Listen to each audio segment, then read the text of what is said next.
Hi hello welcome back to my YouTube channel Pallavi Gowda Kannada vlogs. Already ನಿಮಗೆ ಗೊತ್ತಾಗಿರುತ್ತೆ ಈ vlog Dharmasthala ಮತ್ತು ಕುಕ್ಕೆ ಸುತ್ತಮುತ್ತ ಇರೋ ದೇವಸ್ಥಾನದ ಒಂದು ವ್ಲಾಗ್ ಅಂತ ಹೇಳಿ. ನಾನು ಕೂಡ ರೆಡಿಯಾಗಿ ಯಾವುದೇ ಒಂದು ದೇವಸ್ಥಾನಕ್ಕೆ ಹೋಗೋ ಮುಂಚೆ ಅಥವಾ ಒಂದು ಒಳ್ಳೆ ಕೆಲಸಗಳಿಗೆ ಹೋಗೋಕ್ಕಿಂತ ಮುಂಚೆ ಮನೆಯಲ್ಲಿ ದೇವರಿಗೆ ದೀಪನ ಹಚ್ಚಿ ಪೂಜೆನ ಮುಗಿಸಿ ಆಮೇಲೆ ಹೊರಡೋ ಅಂಥ ಒಂದು ಪದ್ಧತಿ, ಅದು ಎಲ್ಲರಿಗೂ ರೂಢಿಯಾಗಿರುತ್ತೆ. ಸೊ ನಾನು ಪೂಜೆ ಎಲ್ಲ ಮುಗಿಸಿ ನನ್ನ ಲಗೇಜ್ ಎಲ್ಲ ತೊಗೊಂಡು ಹೊರಡ್ತಾ ಇದ್ದೀನಿ. ಕರೆಕ್ಟಾಗಿ ಮಂಗಳವಾರ ಮಧ್ಯಾಹ್ನ 2 ಗಂಟೆ ಆಗಿತ್ತು. ನಾನು ಮನೆಯಿಂದ ಹೊರಡುವಾಗ ಬಸ್ ಸ್ಟಾಪ್ ಹತ್ರ ಬಂದ ತಕ್ಷಣ ಬಸ್ ಬಂತು. ಸೊ ನಾನು ಬೇಗ ಹತ್ತಿ ಹೊರಟೆ. ಧರ್ಮಸ್ಥಳಕ್ಕೆ ನಾನು ಅಮ್ಮ ಇಬ್ಬರೇ ಹೋಗ್ತಾ ಇರೋದು. ನಾನು ಮದುವೆ ಆದ ವರ್ಷದಿಂದ 1 ವರ್ಷವೂ ಮಿಸ್ ಮಾಡಿಲ್ಲ ಧರ್ಮಸ್ಥಳಕ್ಕೆ ಹೋಗೋದನ್ನು. ಅಮ್ಮನ ಜೊತೆ ಫ್ಯಾಮಿಲಿ ಅಂದರೆ ಹಸ್ಬೆಂಡ್, ನಾನು, ಅಮ್ಮ ಈ ಥರ ಹೋಗ್ತಾಯಿದ್ವಿ. ಈ 2 ವರ್ಷದಿಂದ ಅಮ್ಮ ಮತ್ತು ನಾನು ಇಬ್ಬರೇ ಹೋಗ್ತಾಯಿದ್ವಿ. ಇದು 2ನೇ ಸಲ ಇಬ್ಬರೇ ಹೋಗ್ತಾ ಇರೋದು. ಸೊ ಅಮ್ಮ ಬಂದು ಶಾಂತಿಗ್ರಾಮದಲ್ಲಿ ವೆಯ್ಟ್ ಮಾಡ್ತಾಯಿದ್ರು. ನಾನು ಶಾಂತಿಗ್ರಾಮಕ್ಕೆ ಬಂದು ಬಸ್ ಸ್ಟಾಪ್ ನೋಡಿದ್ರೆ ಫುಲ್ ಹೆಣ್ಮಕ್ಳೇ ತುಂಬ್ಕೊಂಡಿದ್ರು. ಇದೇನು ಇಷ್ಟೊಂದು ಜನ ಇದ್ದಾರಲ್ಲ ಅಂದರೆ ಅವತ್ತು ಮಂಗಳವಾರ ಆಗಿರೋದ್ರಿಂದ ಶಾಂತಿಗ್ರಾಮದ ಉಗ್ರ ನರಸಿಂಹ ದೇವಸ್ಥಾನಕ್ಕೆ ಅಷ್ಟು ಜನ ಬರ್ತಾರೆ ಅಂತ ಅವಾಗ ಗೊತ್ತಾಯಿತು. ಸೊ ನಮಗೆ ಹೇಗೋ ಧರ್ಮಸ್ಥಳ ಬಸ್ ಬಂತು. ಶಾಂತಿಗ್ರಾಮದಿಂದನೇ ನಾವು ಧರ್ಮಸ್ಥಳಕ್ಕೆ ಡೈರೆಕ್ಟ್ ಹತ್ತಿದ್ವಿ. ಹಾಸನಿಗೆ ಬಂದಾಗ 3:15 ಆಗಿತ್ತು ಕರೆಕ್ಟಾಗಿ. ಇನ್ನು ಈ ಕಾಲೇಜ್ ನೋಡ್ತಿದ್ದೀರಲ್ಲ, ಇದೇ ಕಾಲೇಜಲ್ಲಿ ನನ್ನ ಫಸ್ಟ್ ಇಯರ್ ಮತ್ತು ಸೆಕೆಂಡ್ ಇಯರ್ನ ನಾನು ಓದಿದ್ದು. ಯಾರಿಗೆಲ್ಲ ಗೊತ್ತಾದರೆ ಕಮೆಂಟ್ ಮಾಡಿ. ನೆಕ್ಸ್ಟು ಇನ್ನು ಮಧ್ಯಾಹ್ನ 2 ಗಂಟೆಗೆ ಹೊರಟಿರೋದ್ರಿಂದ ಅದು ನಾನು ಲಾಂಗ್ ರೂಟ್ ಹೋಗಬೇಕು ಅಂದರೆ ನಾನು ಊಟ ಏನು ಮಾಡೋದಿಲ್ಲ. ನನಗೆ ಬಸ್ ಜರ್ನಿ ಅಷ್ಟು ಬರೋದಿಲ್ಲ. ಸೊ ಅದಕ್ಕೆ ಏನು ತಿನ್ನಲ್ಲ. ಅದರಲ್ಲೂ ಹೋಟೆಲ್ ಊಟಗಳನ್ನಂತೂ ನಾನು ತಿನ್ನೋದೇ ಇಲ್ಲ. ಅದಕ್ಕೋಸ್ಕರ ನಮ್ಮಮ್ಮ ಮಸಾಲೆ ರೊಟ್ಟಿ ಬಂದಿತ್ತು. ಸ್ವಲ್ಪ ದೂರ ಹೋದ್ಮೇಲೆ ಕೊಡ್ತು, ತಿನ್ನು, ಹೊಟ್ಟೆ ಹಸಿತಿರುತ್ತೆ, ಟೈಮ್ ಆಗೈತೆ, ಮಧ್ಯಾಹ್ನ ಊಟ ಬಂದಿಲ್ಲ ನೀನು ಅಂತ ಹೇಳಿ. ನಾನು ಮಸಾಲ ರೊಟ್ಟಿ ತಿಂದು ಮುಗಿಸೋದ್ರೊಳಗೆ ನಮ್ಮ ಅಮ್ಮ ಅಲ್ಲೇ ತಿಂದು ಒಂದು ರೌಂಡ್ ನಿದ್ದೆಗೆ ಹೋಗಿದ್ದಾರೆ. ನನಗೆ ಇಲ್ಲಿ ಅಂತಲ್ಲ, ನನಗೆ ಬಸ್ ಜರ್ನಿ ಅಷ್ಟು ಈ ಥರ ಎಲ್ಲ 1-2 ಅವರ್ 3 ಅವರ್ ಈ ಥರ ಜರ್ನಿ ಮಾಡಬೇಕು ಅಂದ್ರೆ ಆಗೋದಿಲ್ಲ. ವಾಮಿಟ್ ಬರೋ ಥರ ಆಗುತ್ತೆ. ಅದಕ್ಕೆ ಏನೂ ತಿನ್ನಲ್ಲ ನಾನು. ಇನ್ನು ನೋಡಿ ನಮ್ಮಮ್ಮ ಎದ್ದರು, ಮಲಗಿದ್ರಲ್ಲ 1 ಅವರ್ ಮಲಗಿದ್ದವರು ಎದ್ದರು. ಸಕಲೇಶಪುರ ಹತ್ತತ್ರ ಹೋದಾಗ ತುಂಬಾ ಮಳೆ, 10 ನಿಮಿಷ ಬಿಟ್ಟು ಮಳೆನೇ ಬರ್ತಾಯಿತ್ತು. ಇನ್ನು ಮಧ್ಯೆ ಎಲ್ಲೂ ವೀಡಿಯೋಸ್ ಮಾಡಿಲ್ಲ. ಯಾಕೆ ಅಂದರೆ ನೋಡಿ ನನ್ನ ಪರಿಸ್ಥಿತಿ ಈ ಥರ ಇತ್ತು. ತಲೆ ಮೇಲೆ ಕೈ ಹೊತ್ಕೊಂಡು ಕೂರೋ ಥರ ತುಂಬಾ ಸುಸ್ತಾಗಿ ಹೋಗಿದ್ದೆ. ಫೈನಲಿ ಧರ್ಮಸ್ಥಳಕ್ಕೆ ರೀಚ್ ಆದ್ವಿ. ಬನ್ನಿ ಎಲ್ಲರೂ ಧರ್ಮಸ್ಥಳಕ್ಕೆ ಹೋಗೋಣ. ಅಂದರೆ 6:15ಗೆಲ್ಲ ನಾವು ಧರ್ಮಸ್ಥಳ ರೀಚ್ ಆಗಬೇಕಿತ್ತು. ಒಂದು ಟೈಮ್ ಅಂದಾಜು ನಮಗೆ ಗೊತ್ತಿರುತ್ತಲ್ವ ಹಾಗೆ. ಆದರೆ 6:45 ಆಯಿತು. ಡ್ರೈವರ್ಗೆ ರೂಟು ಗೊತ್ತಿರಲಿಲ್ಲ ಅಷ್ಟು ಅನಿಸುತ್ತೆ. ಎಲ್ಲೋ ಮಿಸ್ ಆಗಿದೆ, ಒಂದು ರೋಡೆಲ್ಲೋ ಮಿಸ್ ಮಾಡ್ಕೊಂಡಿದ್ದಾರೆ. ಅದಕ್ಕೋಸ್ಕರ ಬಳಸಿ ಅರ್ಧ ಗಂಟೆ ಜರ್ನಿ ಜಾಸ್ತಿ ಆಯಿತು. ಧರ್ಮಸ್ಥಳಕ್ಕೆ ಬರೋ ಹೊತ್ಕಂತೂ ತುಂಬ ಸುಸ್ತಾಗೋಗಿತ್ತು ನನಗೆ. ಪಾಪ ಒಬ್ಬೊಬ್ಬರು ಹೊಸ್ದಾಗಿ ಡ್ಯೂಟಿ ಜಾಯ್ನ್ ಆಗಿರ್ತಾರೆ, ಅವ್ರಿಗೆ ಗೊತ್ತಾಗಲ್ಲ. ಎಲ್ಲೋ ಒಂದು ರೋಡ್ ಮಿಸ್ ಆದ್ರೂ ಅರ್ಧ ಗಂಟೆ ಬಳಸಿ ಬರಬೇಕಾಗುತ್ತೆ. ಸೊ ಹಂಗೆ ಆಗಿದ್ದಿವತ್ತು ನೋಡಿ. ನನಗೆ ಈ ಒಂದು ಪ್ಲೇಸ್ನ ನೋಡ್ತಾ ಇದ್ದರೆ ನನಗೆ ಒಂಥರ ಏನೋ ನೆಮ್ಮದಿ, ಎಷ್ಟೇ ಮನಸ್ಸಿಗೆ ಬೇಜಾರಾಗಿದ್ರೂ ನೆಮ್ಮದಿ ಸಿಗುತ್ತೆ. ಇನ್ನು ಅಲ್ಲಿ ಹತ್ರದಲ್ಲಿ ಎಲ್ಲೂ ಸಹ ನನಗೆ ರೂಮ್ ಸಿಗಲಿಲ್ಲ. ಸಾಕೇತು ಅಲ್ಲೇ ನನಗೆ ಪ್ರತಿ ವರ್ಷ 2 ವರ್ಷದಿಂದ ನನಗೆ ಅದೇ ವಸತಿ ಗೃಹದಲ್ಲಿ 2 ವರ್ಷದಿಂದ ಅಲ್ಲೇ ರೂಮ್ ಸಿಗೋದು. ನೋಡಿ ಹತ್ತುತ್ತಾ ಇದ್ದೀನಿ, ನನ್ನ ಜೊತೆ ಆ ನಾಯಿ ಕೂಡ ಹತ್ತುತ್ತಾ ಇತ್ತು. ನನಗೆ ಹತ್ತಕ್ಕೆ ಕಷ್ಟ ಆದಿಂದ ಎಷ್ಟು ಸರಿ ಹತ್ತಿ ಇಳಿಯುತ್ತಾ ಗೊತ್ತಿಲ್ಲ. ಹೋಗು, ನಾನು ಬರಲ್ಲ, ಹೋಗಿ ಸಾಕು, ಓಡೋ ಬೇಗ. ಏಯ್, ಆ ನಾಯಿನ ಅಷ್ಟೇ ನಾನು ಹತ್ತೋವರೆಗೂ ಇನ್ನು ಪಕ್ಕನೇ ಜೊತೆಗೇ ಬರ್ತಾಯಿತ್ತು. ಇನ್ನು ನಮ್ಮಮ್ಮ ಅಲ್ಲಿ ಅಂಗಡಿಲಿ ಏನೋ ತಗೊಬರ್ತೀನಿ ಇರು ಅಂತ ಹೇಳ್ಬಿಟ್ಟು ಕೂತ್ಕೊ ಅಂತ ಹೇಳಿತ್ತು. ಅಲ್ಲಿ ಕೂತಿದ್ದೆ. ಸೊ ನೋಡಿ ಹೆಂಗೋ ಆ ದಿಬ್ಬ ಹತ್ತೋದ್ರೊಳಗೆ ನನಗಂತೂ ಸಾಕಾಗೋಯ್ತು. ಕಾಲೆಲ್ಲ ಸಖತ್ತು ಪೇಯ್ನು. ಮೊದಲೇ ಅಲ್ಲಿ ಬಸ್ಸಲ್ಲಿ ಕೂತು ಕಾಲೆಲ್ಲ ಊದ್ಕೊಬಿಟ್ಟವೆ. ಅದರಲ್ಲಿ ಬೇರೆ ಈ ಹತ್ತೋತ್ತಿಗೆ ಸಾಕಾಯಿತು. ಇನ್ನು ನಮ್ಮಮ್ಮ ಹೇಗೋ ರೂಮ್ ಕೀಸ್ಕೊಬರ್ತೀನಿ ಅಂತ ಹೋದರು. ನೋಡಿ ನಮ್ಮ ರೂಮು ಎಷ್ಟು ನೀಟಾಗಿ ಮೇಂಟೈನ್ ಮಾಡಿರ್ತಾರಲ್ವ. ತುಂಬ ದೊಡ್ಡ ರೂಮು ಇರೋದಿಬ್ರಿಗೆ. ತುಂಬ ಚೆನ್ನಾಗಿರುತ್ತೆ ರೂಮು. ಮೇಂಟೆನೆನ್ಸು ತುಂಬ ಚೆನ್ನಾಗಿ ಮಾಡಿದರು. ರೂಮ್ಸ್ ಮಾತ್ರ ತುಂಬ ನೀಟಾಗಿ ಮೇಂಟೈನ್ ಮಾಡಿರ್ತಾರೆ. ಓದೋರು ಅಷ್ಟೇ ನೀಟಾಗಿ ಮೇಂಟೈನ್ ಮಾಡಿ ಬರಬೇಕು. ಅಲ್ಲಿ ಇಲ್ಲಿ ಎಷ್ಟು ಗಲೀಜು ಮಾಡಿ ಬರಬಾರ್ದು. ಸೊ ನೋಡಿ ನಾನು ಕೂಡ ಫ್ರೆಶ್ ಅಪ್ ಆಗಿ ಡ್ರೆಸ್ನ ಚೇಂಜ್ ಮಾಡಿ ಆಮೇಲೆ ಒಂದು 10 ನಿಮಿಷ ಚಾಪೆ, ಇನ್ನು ನನಗಂತೂ ಈ ಥರ ಒಂದು 10 ನಿಮಿಷ ಚಾಪೆ ಮೇಲೆ ರೆಸ್ಟ್ ಮಾಡಿದ್ರೇ ಬಾಡಿ ಪೇಯ್ನ್ ಕಡಿಮೆ ಆಗೋದು. ಸೊ ಒಂದು 10 ನಿಮಿಷ ಆದಮೇಲೆ ಅಮ್ಮಂಗೆ ಈಚೆ ಏನಾದರೂ ಕಾಫಿನೋ ಏನಾದರೂ ಕುಡ್ಕೊಂಡು ಬರೋಣ ಅಂತ ಅಂತು. ಅದಕ್ಕೋಸ್ಕರ ಈಚೆ ಹೋದ್ವಿ. ನನಗೆ ಚಾಟ್ಸ್ ಅಂದರೆ ಪಾನಿಪುರಿ ಏನಾದರೂ ತಿನ್ನೋಣ ಅಂದ್ಕೊಂಡು ಹೋದರೆ ಚೆನ್ನಾಗಿರುತ್ತೇನೋ, ಚಳಿ ಇತ್ತಲ್ಲ ಖಾರವಾಗಿ ತಿಂದರೆ ಅಂತ ತಿನ್ನೋಕೆ ಹೋದ್ವಿ ಚಾಟ್ ಸೆಂಟರ್ಗೆ. ಬಟ್ ಗೊತ್ತಾಗುತ್ತೆ ನೋಡಿ ನಿಮಗೆ ನನ್ನ ಎಕ್ಸ್ಪ್ರೆಷನ್ನಲ್ಲಿ ಆ ಪಾನಿಪುರಿ ಟೇಸ್ಟ್ ಹೆಂಗಿತ್ತು ಅಂತೇಳಿ. ಈ ಥರ ಇತ್ತು, ಒಂದು ಚೂರು ಚೆನ್ನಾಗಿರಲಿಲ್ಲ. ಇನ್ನು ಪಾನಿಪುರಿ ತಿನ್ನಲೂ ಇಲ್ಲ ನಾವು ಎದ್ದು ಬಂದ್ವಿ. ಇನ್ನು ಹೋಟೆಲಲ್ಲಾರು ಒಂದು ಸ್ವಲ್ಪ ಊಟ ಮಾಡೋಗೋಣ ಅಂದರೆ ಅಲ್ಲೂ ಅಷ್ಟೇ ನಮ್ಗೆ ಅಡ್ಜಸ್ಟೇ ಆಗಲಿಲ್ಲ. ಫ್ರೈಡ್ ರೈಸ್ ಒಂದು ಸ್ವಲ್ಪ ಚೆನ್ನಾಗಿತ್ತು, ಬಟ್ ಗೋಬಿನೂ ಅಷ್ಟು ಚೆನ್ನಾಗಿರಲಿಲ್ಲ. ಅಮ್ಮ ಅನ್ನ ಸಾಂಬಾರು ತೊಗೊಂಡಿದ್ರು, ಅದು ಅಷ್ಟು ಚೆನ್ನಾಗಿರಲಿಲ್ಲ. ಸ್ವಲ್ಪನೇ ತಿಂದ್ಬಿಟ್ಟು ಬಂದ್ವಿ ವಾಪಸ್ಸು. ಇನ್ನು ಇದು ಬಂದು ಬುಧವಾರದ ಒಂದು ವಿಡಿಯೋ, ನೆಕ್ಸ್ಟ್ ಡೇ ವಿಡಿಯೋ ಇದು. ಬೆಳಗ್ಗೆ ಎದ್ದು ಸ್ನಾನ ಮುಗಿಸಿ ರೆಡಿ ಆಗ್ತಾಯಿದ್ದೀನಿ. ನಾನು ಕೂಡ ದರ್ಶನಕ್ಕೆ ಹೋಗೋಣ ಅಂತ. ಹೊಳೆ ಹತ್ರ ಏನು ಸ್ನಾನಕ್ಕೆ ಹೋಗಲಿಲ್ಲ, ಅಲ್ಲಿ ತುಂಬಾ ಜಾಸ್ತಿ ನೀರು ಹರಿತಾ ಇತ್ತು. ಅದಕ್ಕೋಸ್ಕರ ರೂಮ್ ಹತ್ರನೇ ಸ್ನಾನ ಮಾಡಿ ರೆಡಿ ಆಗ್ತಿದ್ದೀವಿ. ಇದು ನೋಡಿ ಫೈನಲಿ ಈ ಥರ ಕಾಣಿಸ್ತಾ ಇದ್ದೀನಿ. ಹೇಗೆ ಕಾಣಿಸ್ತಾ ಇದ್ದೀನಿ ಅಂತ ಕಮೆಂಟ್ ಮಾಡಿ. ಇನ್ನು ಅಮ್ಮನೂ ಕೂಡ ರೆಡಿಯಾಗಿದ್ದರು, ಇಬ್ಬರು ಹೊರಟ್ವಿ ರೆಡಿಯಾಗಿ. ಇನ್ನು ರೂಮಿಂದ ಬಂದ ತಕ್ಷಣ ಕಾಫಿ ಶಾಪ್ ಇತ್ತು. ನಮ್ಮಮ್ಮ ಎದ್ದ ತಕ್ಷಣ ಕಾಫಿ ಕುಡಿಯೋ ಅಂತ ಒಂದು ಅಭ್ಯಾಸ, ಅದಕ್ಕೆ ಅವ್ರು ಕಾಫಿ ಕುಡಿತಾಯಿದ್ರು. ನಾನು ಕುಡಿಲಿಲ್ಲ, ನಾನು ಕಾಫಿ ಕುಡಿಯೋದಿಲ್ಲ, ಹಾಲನ್ನೇ ಕುಡಿ ಅಂದರು, ಬೇಡ ಅಂತ ಹೇಳಿದೆ. ಇನ್ನು ಇಬ್ಬರು ಹೋಗ್ತಾಯಿದ್ದೆ ನೋಡಿ. ಧರ್ಮಸ್ಥಳ ಸೈಡು ಅದರಂತೂ ಈ ಥರ ಕುಳ್ಳ ಹಸುಗಳು ಆಲ್ಮೋಸ್ಟ್ ಎಲ್ಲ ಇದೇ ಥರ ಇರುತ್ತೆ, ಕುಳ್ಳಿಗೆ ಇರ್ತವೆ. ನಮ್ಮಮ್ಮ ಇದನ್ನೇನೋ ಮಂಗಳೂರು ಗಿಡ್ಡಿ ಅಂತ ಕರೀತಾರೆ ಅಂತ ಹೇಳ್ತಾಯಿದ್ರು. ನಾವು ಹೋಗಿದ್ದ ದಿನ ಅಂತೂ ಸಖತ್ತು ಮಳೆ, ಮೊದಲೇ ಒಂದು ವಾರದಿಂದ ಜಾಸ್ತಿ ಮಳೆ ಅಂತಲೇ ಹೇಳ್ತಾಯಿದ್ರು. ಕಡಿಮೆ ಆಗುತ್ತೆ ಅಂತ ಹೋದ್ವಿ. 10 ನಿಮಿಷಕ್ಕೆ ಒಂದೊಂದ್ಸರಿ ಬಿಟ್ಟು ಮಳೆ ಬರ್ತಾಯಿತ್ತು. ಇಲ್ಲಿ ನಾವು ಫಸ್ಟು ಅಣ್ಣಪ್ಪ ಸ್ವಾಮಿ ದರ್ಶನಕ್ಕೆ ಹೋಗ್ತಾ ಇದ್ದೀವಿ. ಯಾಕಂದರೆ ಅಮ್ಮ ಊರಿಂದ ಹೂ ತೊಗೊಬಂದಿದ್ರು. ಮೊದಲನೇ ಹೂ ಬಿಟ್ಟೈತಲ್ಲ, ಹೆಂಗೂ ಹೋಗ್ತಾ ಇದ್ದೀವಿ ಧರ್ಮಸ್ಥಳಕ್ಕಲ್ಲಿ ಪೂಜೆ ಮಾಡ್ಕೊಬರೋಣ ಅಂತೇಳಿ. ಅದನ್ನು ಸಹ ಅದು ಅಣ್ಣಪ್ಪ ಸ್ವಾಮಿಗೆ ಇಟ್ಬಿಟ್ಟು ಅಲ್ಲಿ ಪೂಜೆ ಮುಗಿಸಿ ಆಮೇಲೆ ಮಂಜುನಾಥನ ಸ್ವಾಮಿ ದರ್ಶನಕ್ಕೆ ಹೋಗೋಣ ಅಂತ ಹೇಳಿ, ಅದಕ್ಕೆ ಇಲ್ಲಿ ಅಣ್ಣಪ್ಪ ಸ್ವಾಮಿ ದೇವಸ್ಥಾನಕ್ಕೆ ಬಂದು ಪೂಜೆ ಮಾಡ್ತಿದ್ದೀವಿ. ಇಲ್ಲಿ ಏನು ನಾವು ಮೇಲೆ ಮೆಟ್ಲು ಹತ್ತಂಗಿಲ್ಲ, ಬರೀ ಅಲ್ಲಿ ಗಂಡಸ್ರಿಗೆ ಮಾತ್ರ ಪ್ರವೇಶ. ಇನ್ನು ನಾವೇನಾದರೂ ಪೂಜೆ ಮಾಡಬೇಕು ಹೆಣ್ಮಕ್ಳು ಅಂದರೆ ಇಲ್ಲಿ ಕೆಳಗೆ ಮಾತ್ರ. ಸೊ ನೋಡಿ, ನಾವು ಅಲ್ಲಿ ಹೂವೆಲ್ಲ ಇಟ್ಟು, ಪಾದ ಮಾತ್ರ ಅಲ್ವಾ ಅಲ್ಲಿರೋದು, ಹೂವೆಲ್ಲ ಇಟ್ಟು ಪೂಜೆ ಮುಗಿಸಿ ಈಗ ಮಂಜುನಾಥನ ದರ್ಶನಕ್ಕೆ ಹೋಗೋಣ ಅಂತ ಹೊರಡ್ತಾ ಇದ್ದೀವಿ. ನೋಡಿ ಶಿವನ ಸ್ಟ್ಯಾಚು ಎಷ್ಟು ಚೆನ್ನಾಗಿದೆ. ಇನ್ನು ನಾವು ಅಷ್ಟೇ ತಿಂಡಿ ಏನೂ ಮಾಡಿರಲಿಲ್ಲ, ದರ್ಶನ ಆದಮೇಲೆ ತಿಂಡಿ ಮಾಡೋಣ ಅಂತ ಹೋಗ್ತಾ ಇದ್ದೀವಿ. ಇನ್ನು ನಮ್ಮ ಸ್ಲಿಪ್ಪರ್ನೂ ಅಷ್ಟೇ ಸ್ಲಿಪ್ಪರ್ ಸ್ಟ್ಯಾಂಡ್ ಹತ್ರ ಇಡೋಣ ಅಂತ ಹೋದ್ವಿ. ಇಟ್ಟು ಟೋಕನ್ ಇಸ್ಕೊಂಡು ಬರ್ತಾ ಇದ್ದೀವಿ. ಏನು ಗೊತ್ತಾ, ಇಷ್ಟೊಂದೆಲ್ಲ ಫೆಸಿಲಿಟಿ ಕೊಡ್ತಾರೆ ದೇವಸ್ಥಾನದ ಕಡೆಯಿಂದ ಅಥವಾ ಗೌರ್ಮೆಂಟ್ ಕಡೆಯಿಂದ. ನಮ್ಮ ಜನಗಳದನ್ನು ಉಪಯೋಗನೇ ಮಾಡ್ಕೊಳ್ಳೋದಿಲ್ಲ. ಏನಕ್ಕೆ ಅಂದರೆ ಆ ಸ್ಲಿಪ್ಪರ್ ಸ್ಟ್ಯಾಂಡ್ ಇದೆ, 5 ರೂಪಾಯಿ ಕೊಟ್ಟರೆ ಏನಾಗುತ್ತೆ, ಅಷ್ಟು ದೂರದಿಂದ ದರ್ಶನ ಮಾಡೋಕ್ಕೆ ಅಷ್ಟು 1000 ರೂಪಾಯಿ ಖರ್ಚು ಮಾಡಿ ಬರ್ತಾರೆ. 5 ರೂಪಾಯಿ ಕೊಟ್ಟರೆ ಸ್ಟ್ಯಾಂಡಲ್ಲಿ ಇಟ್ಟಿರ್ತಾರೆ, ಹೋದಾಗ ತಕ್ಷಣ ತೆಕ್ಕೊಡ್ತಾರೆ. ಅದನ್ನು ಬಿಟ್ಬಿಟ್ಟು ರೋಡ್ ಸೈಡಲ್ಲೆಲ್ಲ ಬಿಟ್ಟು ಅದು ಹುಡ್ಕೊಂಡು ಒದ್ದಾಡ್ತಿರ್ತಾರೆ. ಅದು ಏನೋ ಗೊತ್ತಿಲ್ಲ ಜನಗಳಿಗೆ, ಇನ್ಯಾವಾಗ ಬುದ್ಧಿ ಬರುತ್ತೋ. ದೇವಸ್ಥಾನಗಳಲ್ಲಿ ಅಷ್ಟು ಫೆಸಿಲಿಟಿ ಇದೆ, ನಮ್ಮ ಜನಕ್ಕೆ ಅದು ಅರ್ಥ ಆಗುತ್ತೋ ಇಲ್ವೋ ಗೊತ್ತಿಲ್ಲ. ಅವ್ರು ಮಾಡೋದನ್ನೇ ಮಾಡಿಬರೋದು. ನೋಡಿ ಅಲ್ಲೇ ಮತ್ತೆ ಮಳೆ ಶುರುವಾಯಿತು. ಜನ ಏನು ಅಷ್ಟಿರಲಿಲ್ವಲ್ಲ, ಹಾಗಾಗಿ ಬೇಗನೆ ಮೂವ್ ಆಗ್ತಿದ್ರು. ಒಂದು 20 ನಿಮಿಷ ಇದೇ ಥರ ಮಳೆ ಓದೈತೆ. ಬಿಟ್ಟು 10 ನಿಮಿಷಕ್ಕೆ ಒಂದೊಂದು ಸರಿ ಅಂತೂ ಕಂಪಲ್ಸರಿ 10 ನಿಮಿಷ 20 ನಿಮಿಷಕ್ಕೊಂದು ಸತಿ ಮಳೆ ಬರ್ತಾನೆ ಇತ್ತು. ಸೋನೆ ಆ ಥರ ಇಷ್ಟು ಮಳೆ ಇದೆ, ಆದರೆ ತುಂಬಾ ಶೆಕೆ. ಚಳಿ ಅನ್ನೋದೇ ಆಗಲಿಲ್ಲ, ಅಷ್ಟು ಮಳೆ ಹೋದ್ರೂ ಶೆಕೆ ಅನ್ನಿಸ್ತಾನೆ ಇತ್ತು. ಅಲ್ಲಿ 10:30 ಟೈಮ್ ಆಯಿತಾ, ತಿಂಡಿ ಬೇರೆ ಮಾಡೋಗಿರಲಿಲ್ವಾ, ತುಂಬಾ ಹೊಟ್ಟೆ ಹಸಿತಾ ಇತ್ತು. ನೈಟು ಸರಿಯಾಗಿ ಊಟ ಸೆಟ್ ಆಗ್ದೇ ಊಟನೂ ಮಾಡಿರಲಿಲ್ಲ. ಅಮ್ಮ 1 ಕಪ್ ಕಾಫಿ ಅಷ್ಟೇ, ಇನ್ನು ನಾನು ಅದನ್ನು ಸಹ ತೊಗೊಂಡಿರಲಿಲ್ಲ. ತುಂಬಾ ಹೊಟ್ಟೆ ಹಸಿತಿತ್ತು. ಇನ್ನು ಇದು ನೋಡ್ತಿದ್ದೀರಲ್ಲ, ಇದು ಬಂದು ವೀರೇಂದ್ರ ಹೆಗ್ಡೆ ಅವ್ರ ಮನೆ. ಯಾವಾಗಲೂ ಇಲ್ಲಿ ಒಂದು ಹಳೇ ಕಾರ್ ನಿಲ್ಲೋದು, ಅದು ನನಗೆ ತುಂಬ ಇಷ್ಟ ಆಗೋದು. ಬಟ್ ಈ ಸರಿ ಇರಲಿಲ್ಲ. ಸೊ ಬೇಗ ಹೋಗ್ತಾ ಇದ್ದೀವಿ ದರ್ಶನಕ್ಕೆ.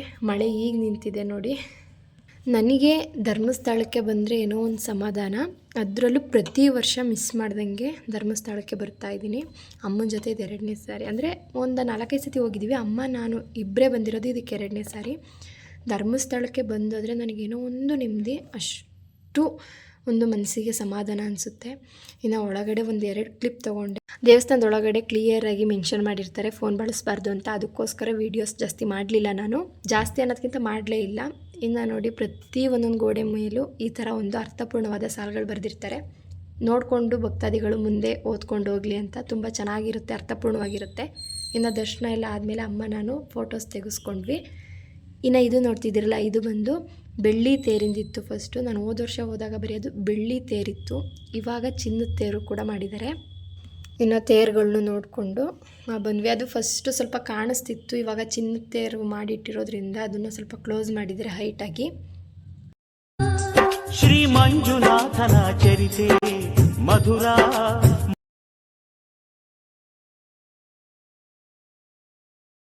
ಇನ್ನು ಈ ಪಾರ್ಕ್ ನೋಡ್ತಿದ್ರೆ, ಈ ಪಾರ್ಕಿಗೆ ಪ್ರತಿ ಸರಿ ಹೋಗ್ತಿದ್ದೋ, ಈ ಸರಿ ಹೋಗಲಿಲ್ಲ. ತುಂಬ ಮಳೆ ಆಗಿರೋದ್ರಿಂದ ಹುಲ್ಲೊಳಗೆಲ್ಲ ನೀರು ನಿಂತಿರುತ್ತೆ, ಓಡಾಡೋಕ್ಕೆ ಕಷ್ಟ ಅಂತೇಳಿ ಹೋಗಲಿಲ್ಲ. ಈ ಪಾರ್ಕಲ್ಲಿ ಏನು ವಿಶೇಷ ಅಂದರೆ ಸುಮಾರು ಜಾತಿ ಮೀನುಗಳನ್ನ ನೋಡ್ಬೋದು, ತುಂಬ ಚೆನ್ನಾಗಿರುತ್ತೆ.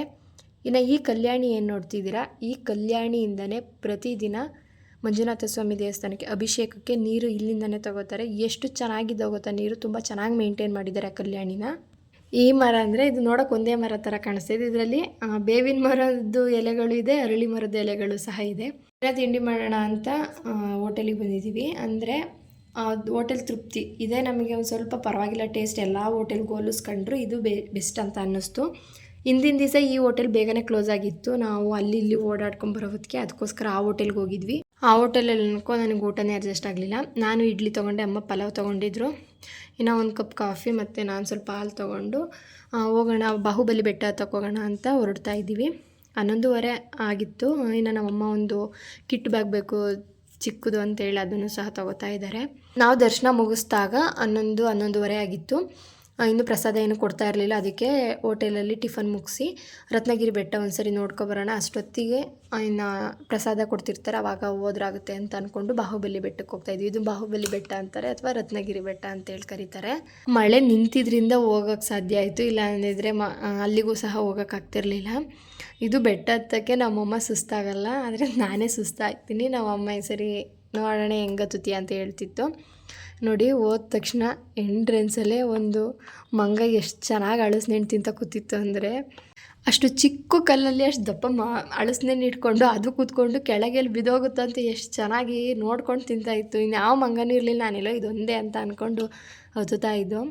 ಮಳೆ ಬಂದೋಗಿರೋದ್ರಿಂದ ಅಂತೂ ನೀರು ಅಲ್ಲಲ್ಲೇ ನಿಂತಿತ್ತು. ನನಗೇನಕ್ಕಾದರೂ ಸೀರೆ ಉಟ್ಕೊಂಡು ಹೋದ್ನೋ ಅನ್ನೋ ಅಷ್ಟು ಬೇಜಾರು ಅನ್ನಿಸ್ತು. ನನಗೆ ಗೊತ್ತಾಗ್ತಾಯಿಲ್ಲ. ನಮ್ಮಮ್ಮ ಮುಂದೆ ಹೋಗ್ತಾನೆ ಇತ್ತು. ಪ್ರತಿ ಸಾರಿನೂ ನಮ್ಮಮ್ಮನೇ ಫಸ್ಟ್ ಹತ್ಬಿಡುತ್ತೆ. ಹೆಂಗೂ ಹೋಗೋಣ ಅಂತ ಕರ್ಕೊಬಂದಿರೋಳು ನಾನೇ.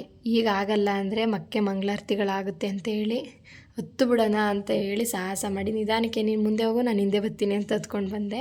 ನೋಡಿ, ಸ್ಟಾರ್ಟಿಂಗ್ ಹೋದ ತಕ್ಷಣ ಈ ಥರ ಕಾಣಿಸುತ್ತೆ. ಇಲ್ಲೇ ಈಚೆನೇ ಸ್ಲೀಪರ್ ಬಿಟ್ಟು ಹೋಗಬೇಕು. ಅದು ಅಷ್ಟೇ ತುಂಬಾ ಚೆನ್ನಾಗಿದೆ. ಎಷ್ಟು ದೊಡ್ಡದಾಗಿದೆ ಅಂದರೆ ಜಾಗ ಅಲ್ವಾ, ತುಂಬ ಚೆನ್ನಾಗಿದೆ. ಯಾರೆಲ್ಲ ಬಾಹುಬಲಿ ಧರ್ಮಸ್ಥಳಕ್ಕೆ ಹೋದವ್ರು ಯಾರೆಲ್ಲ ಬಾಹುಬಲಿ ಬೆಟ್ಟಕ್ಕೆ ಹೋಗ್ತೀರಾ ಕಮೆಂಟ್ ಮಾಡಿ. ನೋಡೋಕ್ಕಂತೂ ತುಂಬ ಚೆನ್ನಾಗಿತ್ತು. ಆದರೆ ಮಳೆ ಬಂದಿರೋದ್ರಿಂದ ಸ್ವಲ್ಪ ಕಷ್ಟ ಅನಿಸುತ್ತೆ ಓಡಾಡೋಕ್ಕೆಲ್ಲ ಒಂಥರ.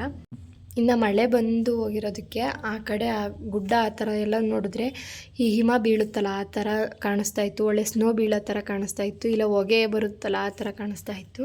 ಇನ್ನು ಇದು ನೋಡ್ತಿದ್ದೀರಲ್ಲ ಬಾಹುಬಲಿ ಮುಂದೆ ಇರೋಂಥ ಗರುಡಗಂಬ, ಪಾಪ ಅವರು ಅಷ್ಟೇ ಅಲ್ಲಿ ಹುಲ್ಲೆಲ್ಲ ಬೆಳೆದಿರೋದೆಲ್ಲ ನೀಟಾಗಿ ಕ್ಲೀನ್ ಮಾಡ್ತಾಯಿದ್ರು. ಎಷ್ಟೇ ಕ್ಲೀನ್ ಮಾಡಿದ್ರು ಅಷ್ಟೇ ಈ ಮಳೆ ಟೈಮಲ್ಲಿ ಸ್ವಲ್ಪ ಗಲೀಜು ಅನಿಸುತ್ತೆ.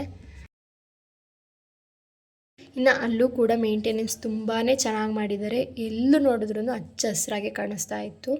ಆ ಮಳೆ ಬಂದು ಸ್ವಲ್ಪ ರೋಡೆಲ್ಲ ಗಲೀಜು ಅನ್ನೋದೊಂದು ಬಿಟ್ಟರೆ ತುಂಬ ಚೆನ್ನಾಗಿ ಕಾಣಿಸ್ತಾ ಇತ್ತು ನೋಡೋದಕ್ಕೆ. ನೋಡಿ ಎಷ್ಟು ಚೆನ್ನಾಗಿ ಕಾಣಿಸ್ತಿದೆ.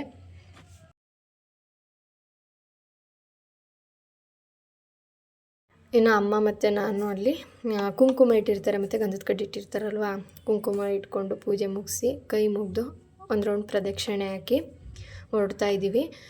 ಸೌತಡ್ಕಾಗೆ ಹೋಗಬೇಕು ಅಂತ ಅಂದ್ಕೊಂಡಿದ್ದೀವಿ. ಅಂದರೆ ನಾನು ಫಸ್ಟ್ ಟೈಮ್ ಸೌತಡ್ಕಾಗೆ ಗಂಟೆ ಗಣಪತಿಗೆ ಹೋಗ್ತಾ ಇರೋದು. ಯಾವಾಗಲೂ ಹೋಗಿಲ್ಲ ನಾನು. ಧರ್ಮಸ್ಥಳ ಬಂದರೆ ಧರ್ಮಸ್ಥಳ, ಕುಕ್ಕೆ ಇವೆರಡನ್ನ ಮುಗಿಸ್ಕೊಂಡು ಹೊರಡ್ತಿದ್ದೆ. ಸೌತಡ್ಕಾಗೆ ಫಸ್ಟ್ ಟೈಮ್ ಹೋಗಬೇಕು ಅಂತ ಅಂದ್ಕೊಂಡಿದ್ದೀವಿ. ಅದಕ್ಕೆ ಬೇಗ ಹೋಗ್ಬಿಡೋಣ ಅಂತ ಹೊರಡ್ತಾ ಇದ್ದೋ. ನಾನು ಡ್ರೆಸ್ ಚೇಂಜ್ ಮಾಡಿ ಆಮೇಲೆ ಹೋಗೋಣ ಅಂತ ಅಂದ್ಕೊಂಡೆ.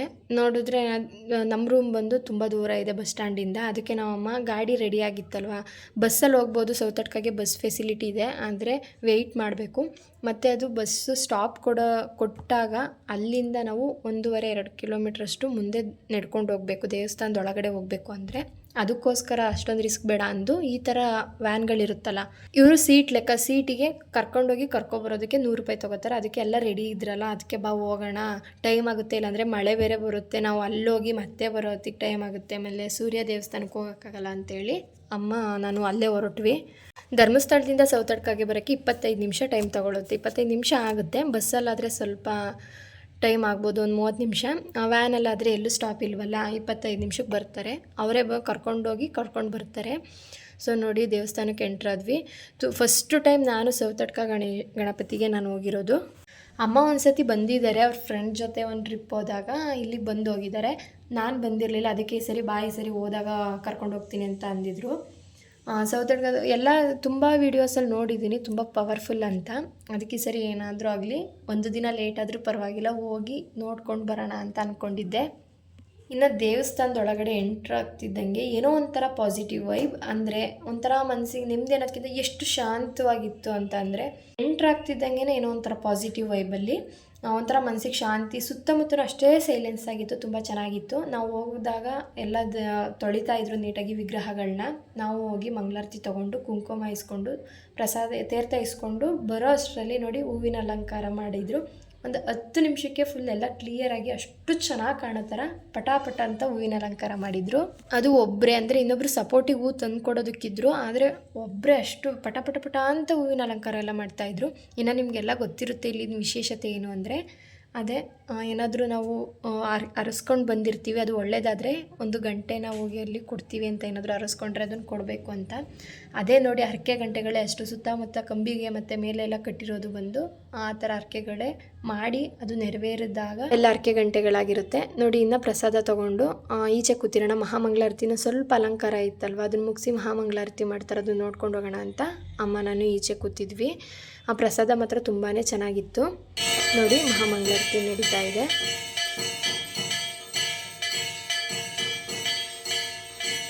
ಇಲ್ಲೆಲ್ಲ ಪೂಜೆ ಮುಗಿಸ್ಕೊಂಡು ಮಳೆ ಸ್ಟಾರ್ಟ್ ಆಯ್ತಲ್ವ, ಇನ್ನು ಸೂರ್ಯ ದೇವಸ್ಥಾನಕ್ಕೆ ಬೇರೆ ಹೋಗಬೇಕಾಗಿತ್ತು. ಸೂರ್ಯ ದೇವಸ್ಥಾನಕ್ಕೆ ಹೋಗೋಣ ಅಂತ ಹೊರಟ್ವಿ. ನಮ್ಮ ಗಾಡೀಲಿ ಇದ್ರಲ್ಲ, ವ್ಯಾನಲ್ಲಿ ಇದ್ರಲ್ಲ, ಅಷ್ಟು ಜನನು ಎಲ್ಲರೂ ದೇವಸ್ಥಾನಕ್ಕೆ ಹೋಗ್ತೀವಿ ಅಂತಲೇ ಹೇಳಿದ್ರು. ಸೊ ಅದೇ ವ್ಯಾನಲ್ಲಿ ಹೋದರೆ ಆಗುತ್ತೆ ಅಂತ ನಾವು ಅಂದ್ಕೊಂಡ್ವಿ. ಆದರೆ ಅವ್ರು ನೋಡಿದ್ರೆ ನಾವು ಬರೋದಿಲ್ಲ, ಬೇರೆ ಗಾಡಿ ಮಾಡ್ಕೊಂಡು ಹೋಗಿ ಅಂದರು. ಅವರು ದೊಡ್ಡ ಗಾಡಿ ಆಗಿದ್ದರಿಂದ ಇನ್ನೂ ಸ್ವಲ್ಪ 4 ಜನ ಬೇಕು ಅಂತ ವೆಯ್ಟ್ ಮಾಡಿ ಒಂದು ½ ಅನ್ ಅವರಲ್ಲಿ ವೆಯ್ಟ್ ಮಾಡಿಸಿದ್ರು. ಇನ್ನು ಈ ದೇವಸ್ಥಾನ ಬಂದು ಸದಾಶಿವ ರುದ್ರಸ್ವಾಮಿ ದೇವಸ್ಥಾನ, ಸೂರ್ಯನ ದೇವಸ್ಥಾನ ಅಂತ ಕರೀತಾರೆ. ಉಜ್ರಲ್ಲಿದೆ. ಧರ್ಮಸ್ಥಳದಿಂದ ಈ ದೇವಸ್ಥಾನಕ್ಕೆ 25 ನಿಮಿಷದ ಜರ್ನಿ ಆಗುತ್ತೆ. ಸೇಮ್ ಸೌತಡ್ಕಾಗೆ ಹೇಗೋ ಇದು ಅಷ್ಟೇ. ಒಳಗಡೆ ಹೋಗಿ ದೇವ್ರ ದರ್ಶನ ಮಾಡಿ ಮಂಗಳಾರತಿ ತೊಗೊಂಡು ತೀರ್ಥ ಇಸ್ಕೊಂಡು ಇಲ್ಲೇ ಪ್ರಸಾದನ ಕೊಡ್ತಾಯಿದ್ರು. ಕರೆಕ್ಟ್ ಟೈಮ್ ಆಗಿತ್ತಲ್ವ, ಹಾಗಾಗಿ ಇಲ್ಲೇ ಪ್ರಸಾದ ತಿಂದು ಹೋಗೋಣ ಅಂತ ಅಂದ್ಕೊಂಡ್ವಿ. ಧರ್ಮಸ್ಥಳಕ್ಕೆ ಮತ್ತೆ ನೆಕ್ಸ್ಟ್ ಹೋಗೋಷ್ಟ್ರೊಳಗೆ ಟೈಮ್ ಆಗಿಬಿಡುತ್ತೆ, ಅದಕ್ಕೋಸ್ಕರ ಇಲ್ಲೇ ಪ್ರಸಾದ ಮುಗಿಸ್ಕೊಂಡ್ವಿ. ಇದು ಬುಧವಾರ ಆಗಿರೋದ್ರಿಂದ ಬುಧವಾರ ಮಾತ್ರ ಅಂತೆ ಸಂಜೆ 6 ಗಂಟೆವರೆಗೂ ಓಪನ್ ಇರುತ್ತೆ ಈ ದೇವಸ್ಥಾನ. ಇಲ್ಲ ಅಂದರೆ 1:45ಗೆ ಕ್ಲೋಸ್ ಆಗುತ್ತಂತೆ. ಇಲ್ಲಿ ಮಣ್ಣಿನ ಹರಕೆ ಬನ ಅನ್ನೋ ಒಂದು ಪುಟ್ಟು ದೇವಸ್ಥಾನ ಇದೆ, ಅಂದರೆ ಪಕ್ಕದಲ್ಲೇ. ಅಲ್ಲಿ ಹೋಗಿ, ಅದೇ ಮೂಲ ಸ್ಥಾನ ಈ ದೇವಸ್ಥಾನದ್ದು, ಅಲ್ಲಿ ಹೋಗಿ ನಾವು ಏನು ಬೇಡ್ಕೋತೀವೋ, ಇದಾದರೆ ಈ ಥರ ಗೊಂಬೆ ಕೊಡ್ತೀನಿ ಅಂದರೆ ಅದು ನೆರವೇರುತ್ತೆ. ಅದು ನೆರವೇರಿದ ಮೇಲೆ ಇದೇ ದೇವಸ್ಥಾನದ ಆವರಣದಲ್ಲಿ ಸಿಗೋ ಗೊಂಬೆಗಳನ್ನ ತಂದು ಇಲ್ಲಿ ಕೊಡ್ತಾರೆ. ಇದೇ ವಿಶೇಷತೆ. ಇನ್ನು ಬರೋ ದಾರಿಯಲ್ಲಿ ರಾಮನ ದೇವಸ್ಥಾನಕ್ಕೆ ಮಿಸ್ ಮಾಡದೆ ಹೋಗಿ ಬನ್ನಿ. ಏನಕ್ಕೆ ಅಂತಂದರೆ ನಿಜವಾಗ್ಲೂ ಇಷ್ಟು ಒಂದು ಎಲ್ಲ ದೇವರನ್ನು ಒಂದು ಜಾಗದಲ್ಲಿ ನೋಡ್ತೀನಿ ಅಂತ ಅಂದರೆ ಅದು ಈ ರಾಮನ ದೇವಸ್ಥಾನದಲ್ಲಿ ನೋಡ್ಬೋದು. ನವಗ್ರಹಗಳಾಗಲಿ, ಸಪ್ತ ಮಾತೃಕೆಯರಾಗಲಿ, ಪ್ರತಿಯೊಂದು ಇಂಥದ್ದಿಲ್ಲ ಅಂತ ಹೇಳಂಗಿಲ್ಲ. ಸಾಯಿಬಾಬಾ, ಆಂಜನೇಯ, ಪ್ರತಿಯೊಂದು ಶಿವ, ಪಾರ್ವತಿ, ಗಣೇಶ, ಎಲ್ಲ ಲಕ್ಷ್ಮೀ ಸರಸ್ವತಿ, ಎಲ್ಲ ಒಂದು ಮೂರ್ತಿಗಳನ್ನೂ ಇಲ್ಲಿ ಪ್ರತಿಷ್ಠಾಪನೆ ಮಾಡಿದ್ದಾರೆ. ಅದು ಮಾರ್ಬಲ್ ಎಷ್ಟು ಚೆನ್ನಾಗಿ ಕಾಣುತ್ತೆ. ಒಂದೇ ಒಂದು ಜಾಗ, ಒಂದು ಸ್ವಲ್ಪ ಜಾಗನೂ ವೇಸ್ಟ್ ಮಾಡಿಲ್ಲ. ತುಂಬ ಚೆನ್ನಾಗಿ ಕಾಣಿಸುತ್ತೆ. ಯಾರೆಲ್ಲ ಹೋಗಿಲ್ಲ, ಹೋದಾಗ ಒಂದು ಸತಿ ಆ ಜಾಗನ ಹೋಗಿ ನೋಡ್ಕೊಂಡು ಬನ್ನಿ, ತುಂಬಾ ಚೆನ್ನಾಗಿದೆ. ಅದರಲ್ಲೂ ರಾಮ, ಸೀತೆ, ಲಕ್ಷ್ಮಣ, ಆಂಜನೇಯ ತುಂಬ ಚೆನ್ನಾಗಿದೆ ನೋಡಿ. ಈಚೆಯಿಂದನೂ ಅಷ್ಟೇ ಯಾವ ಥರ ಒಂದು ಆ ಪೇಂಟಿಂಗೇ ಅಷ್ಟು ಚೆನ್ನಾಗಿದೆ. ದೇವಸ್ಥಾನ ಮಾತ್ರ ತುಂಬಾ ಅಟ್ರಾಕ್ಟಿವ್ ಆಗಿದೆ. ನಾಗರಕಲ್ಲು ಪ್ರತಿಯೊಂದೂ, ಒಂದು ದೇವಸ್ಥಾನಕ್ಕೆ ಹೋದರೆ ಎಲ್ಲದನ್ನು ನೋಡ್ಬೋದು ಅಂತ ಅಂದ್ರದು ಈ ರಾಮನ ದೇವಸ್ಥಾನ. ನಾನು ಫಸ್ಟ್ ಟೈಮ್ ಹೋಗಿರೋದು, ತುಂಬಾ ಇಷ್ಟ ಆಯಿತು. ಯಾರು ಇನ್ನೂ ಹೋಗಿಲ್ಲ ಹೋಗಿ. ಇನ್ನು ಪೂಜೆ ಎಲ್ಲ ಮುಗಿಸ್ಕೊಂಡು ಅಲ್ಲೆಲ್ಲ ನೋಡಿಕೊಂಡು ನಾವು ಹೊರಟ್ವಿ. ಕುಕ್ಕೆಗೆ ಹೊರಡ್ಬೇಕಲ್ವ, ಟೈಮ್ ಆಗುತ್ತೆ. ನಾವು ಒಂದು ದಿವಸ ಉಳಿದು ಆಮೇಲೆ ಹೋಗೋಣ ಅಂದ್ಕೊಂಡ್ವಿ. ಸ್ವಲ್ಪ ಟೈಮ್ ಇತ್ತಲ್ಲ, ಮತ್ತೆ ಅಲ್ಲಿ ಉಳ್ಕೊಂಡು ನಾನು ನೆಕ್ಸ್ಟ್ ಡೇ ಹೋಗೋಕ್ಕಾಗಲ್ಲ ಅಂದ್ಬಿಟ್ಟು ನಾವು ಬಂದು ಡ್ರೆಸ್ ಎಲ್ಲ ಚೇಂಜ್ ಮಾಡಿ ರೆಡಿಯಾಗಿ ಫ್ರೆಶ್ ಅಪ್ ಆಗಿ ಕುಕ್ಕೆಗೆ ಹೋಗೋಣ ಅಂತ ಹೊರಡ್ತಾ ಇದ್ದೀವಿ. ನೋಡಿ, ಇಬ್ಬರು ಬ್ಯಾಗೆಲ್ಲ ಪ್ಯಾಕ್ ಮಾಡಿ, ಅದೇನೇನು ಹಂಗಂಗೆ ಬಿಟ್ಟಿರ್ತೀವಿ ಎಲ್ಲ ನೀಟಾಗಿ ಪ್ಯಾಕ್ ಮಾಡಿ ಹೊರಟ್ವಿ.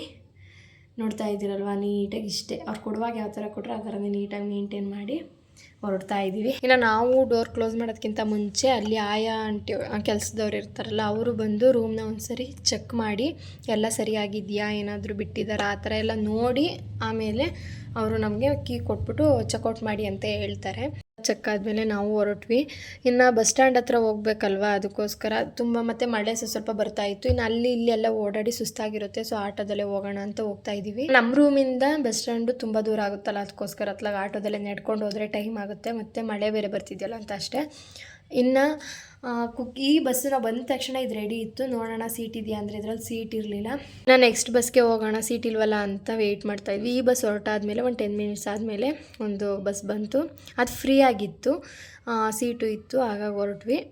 ನಾವು ಹೊರಟಾಗ 4:15 ಹತ್ರ ಆಗಿತ್ತು ಧರ್ಮಸ್ಥಳ ಬಿಟ್ಟಾಗ.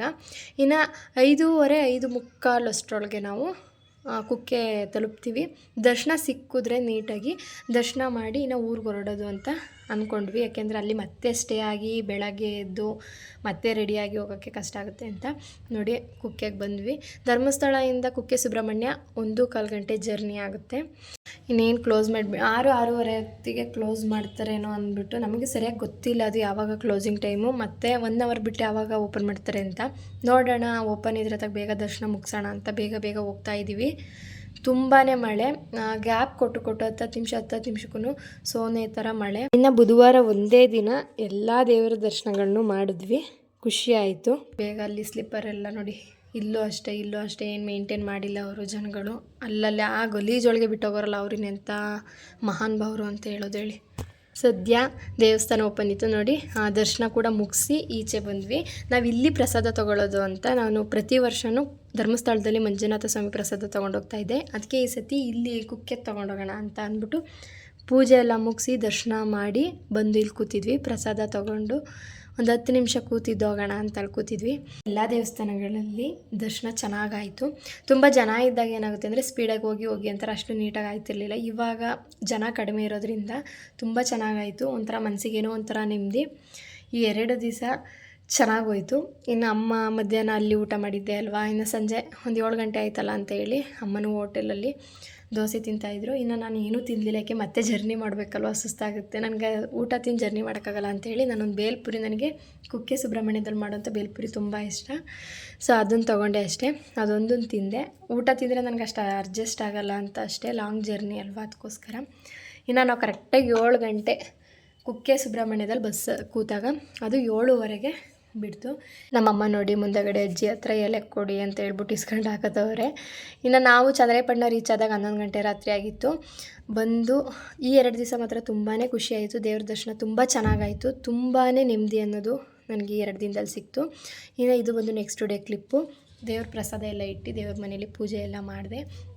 ಸೊ ಯಾರಿಗೆಲ್ಲ ಈ ವಿಡಿಯೋ ಇಷ್ಟ ಆಗುತ್ತೆ ನನ್ನ ಚಾನಲ್ನ ಸಬ್ಸ್ಕ್ರೈಬ್ ಮಾಡಿ, ಲೈಕ್ ಮಾಡಿ. ಈ ವಿಡಿಯೋ ಇಷ್ಟ ಆದರೆ ಥ್ಯಾಂಕ್ ಯು ಫಾರ್ ವಾಚಿಂಗ್.